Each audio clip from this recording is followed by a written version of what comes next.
Assalamualaikum warahmatullahi wabarakatuh. Perkenalkan, nama saya Ade Erhan Nasution dengan NIM 0904062305. Di sini saya akan mempresentasikan hasil dari analisis risiko dan strategi mitigasi pada layanan mobile banking. Yang pertama adalah latar belakang. Mobile banking memudahkan kita untuk transaksi melalui smartphone. Namun ada risiko seperti kebocoran data, phishing, dan gangguan sistem.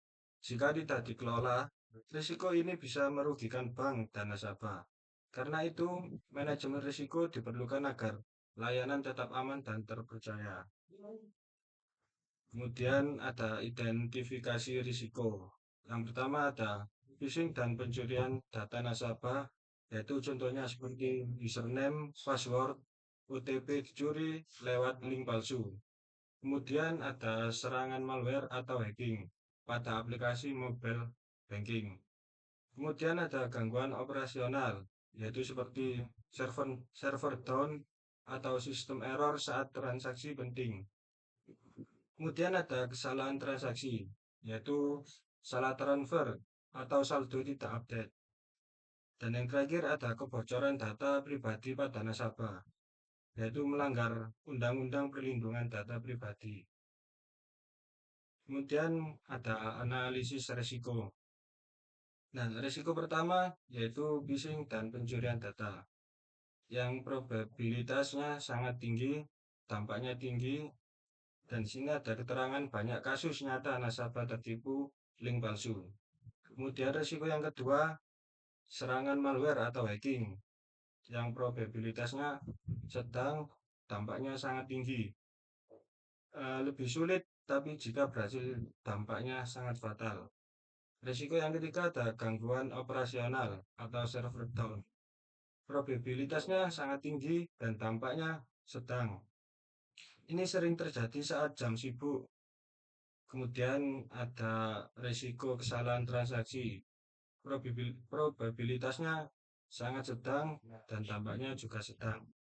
Ini bisa dikoreksi tapi menimbulkan kerugian sementara. Dan yang terakhir ada kebocoran data pribadi, yang probabilitasnya sangat rendah, tapi dampaknya sangat tinggi. Ini jarang terjadi, tapi sekali bocor dampaknya serius. Bisa merusak reputasi, juga hukum. Kemudian ada evaluasi risiko yang diprioritaskan. Yang pertama ada phishing dan pencurian data. Itu prioritas utama, sangat tinggi. Dan yang kedua ada serangan malware atau hacking, itu prioritas kedua, sedang tinggi. Kemudian ketiga ada gangguan operasional atau server down. Server down atau sistem error saat transaksi penting. Dan yang keempat, kesalahan transaksi. Ini resiko sedang, prioritas rendah menengah. Dan yang kelima, kebocoran data pribadi nasabah. Ini walau jarang tapi tetap penting untuk dipantau. Kemudian ada penanganan resiko. Resiko pertama phishing dan pencurian data. Strateginya kurangi dan hindari.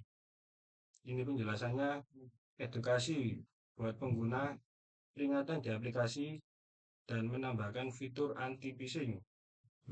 Dan yang kedua ada serangan malware atau hacking.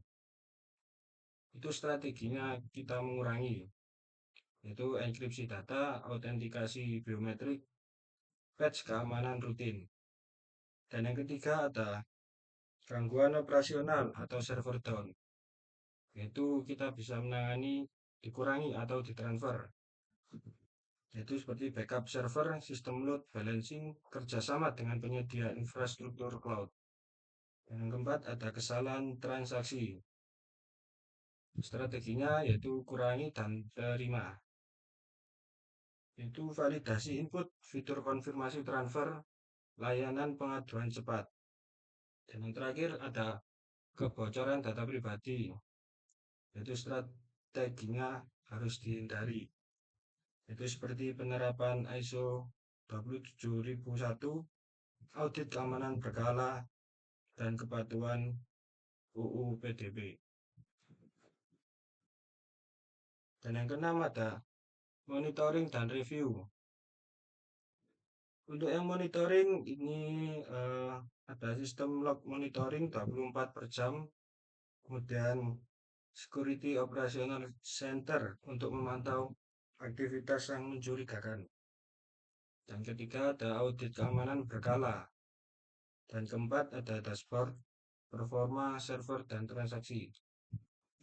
Kemudian ada review. Di sini yang pertama evaluasi risiko setiap 6 bulan sekali.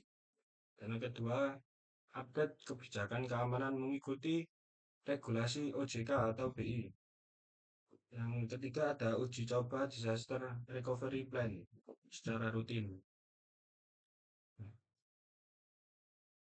Kemudian ada komunikasi dan dokumentasi. Yang pertama ada pihak yang perlu dilibatkan, seperti internal bank, yaitu ada tim IT security, tim operasional, manajemen resiko, dan manajemen puncak. Untuk eksternalnya seperti regulator OJK, BI, vendor cloud, atau infrastruktur, atau penyedia audit keamanan. Dan dokumentasi ada laporan manajemen resiko, kedua dokumentasi insiden keamanan, dan yang ketiga notulen rapat evaluasi risiko, dan yang terakhir SOP penanganan risiko dan panduan pengguna. Nah, yang terakhir kesimpulan yaitu mobile banking membawa kemudahan namun memiliki risiko tinggi seperti kebocoran data, terkena phishing, dan gangguan sistem. Risiko utama harus diprioritaskan dan ditangani dengan strategi yang tepat. Lalu dipantau secara berkala dengan manajemen risiko yang baik, layanan mobile banking dapat tetap aman, handal, dan dipercaya nasabah. Nah, terima kasih. Sekian presentasi dari saya. Kurang lebihnya mohon maaf. Assalamualaikum warahmatullahi wabarakatuh.